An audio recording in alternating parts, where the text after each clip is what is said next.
ښه د یو ورور سوال کړی دی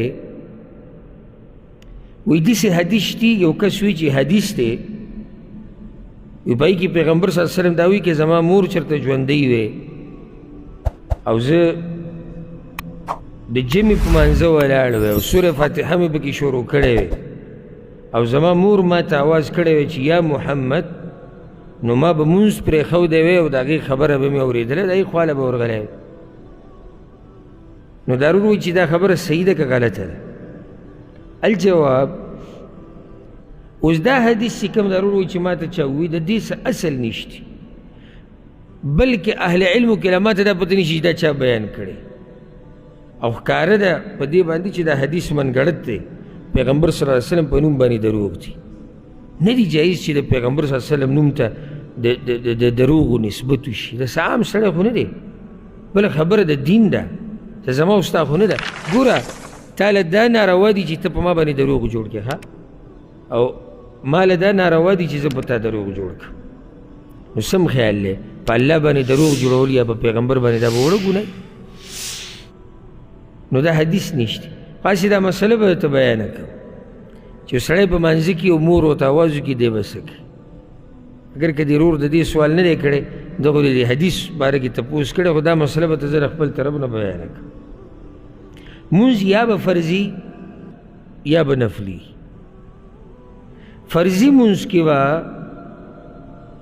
د مور پلار د آواز د جواب ورکولو دپاره به مونځ نه پرېږدي ځکه چې مونځ څه دی فرض دی د الله د طرف نه خو دلته دوه مسلې یوه یا درې مسلې یوه ته هغوی له په څه طریقه اشاره ورکولی شي چې زه په منځه کې یم لکه څنګه لکه مثال اواز اوچت کې به تلاوت یا تسبیح یا بله څه طریقه چې هغوی پوه شي چې او سړی په منځه کې دا کولی شي دویم کار دا کولی شي چې دا مونځ ته لنډ کړي لکه چې مور پلار آواز کړی چې ته مونځ لنډ کړي درېیمه دا خبره یاده که درېیمه دا خبره یاده که چې ته په فرض مانځه باندې ولاړې او یو سړي داسې آواز وکړو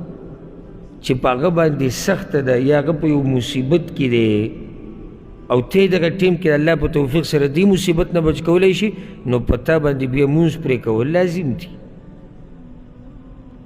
لکه مور پلار داسې خبرې طرف ته آواز کوي په هغوی یو مصیبت راغلی دی یا څه مسله راغلې ده چې ستا مخې ته اوس لکه یو سړی ته ولیدو عام خبره به وکړو مور پلار پرېږده ځه یو سړی ته ولیدو چې هغه ته اور لګېدلی سوځي پخول را پخول چې چلو شو ورته او چغې کړي او ته یې نه زه به فرض مانځه باندې ولاړ یم نه دې ټیم کې به تا باندې د هغه بچ کول هغه څه دي هغه لازم دي یو سړی کوهي ته ولیږي ور ولیده او چغې کړه چې ولیدمه ته به دا نه چې زه به فرض مانځه کې ولاړ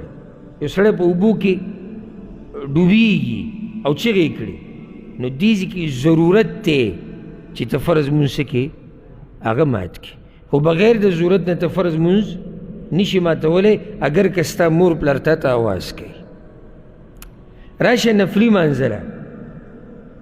نفلي مونځ کې به دوه قسمه مور پلاري ګورئ ښه بعض مشران هغه چې سړي ته پته دی چې هغه زما په خبره باندې یعنی زما په حالاتو باندې پوهېدی شي او ما سره به ګزاره وکړي اوس ته په نفلي مونځ باندې ولاړې مور درته آواز وکړي یا پلار درته آواز وکړو ته آواز لږ په تیزه کړو د تلاوت څه داسې اشاره دې وکړه چې هغوی دې پوه کړو چې زه په مانځه یم او تا ته دا پته ده چې زما مور پلار په دې نه خفه کېږي هغوی به پوه شي چې دی په مانځه ولاړ دی نو بیا خپل مونځ پوره کړه خو که تا ته دا پته وي چې نه دا خبره هغوی پکې ګزاره نه کوي هغوی آواز کړی دی یا زه پسې اشاره پوه کولی نه شم بیا مونځ مات کړه ځکه چې دا مونځ نفلي دی لکه مونځ کې چې ته لګې دا نفلي دی او د مور پلار خبرې له جواب ورکول او د هغوی اطاعت کول دا واجب دی نو واجب به په نفلي باندې څه واجب به په نفلي باندې څه زورور به نو د فرضي مانځه مسله جدا ده او د نفلي څه ده نفلي جدا تاسو پوه شوئ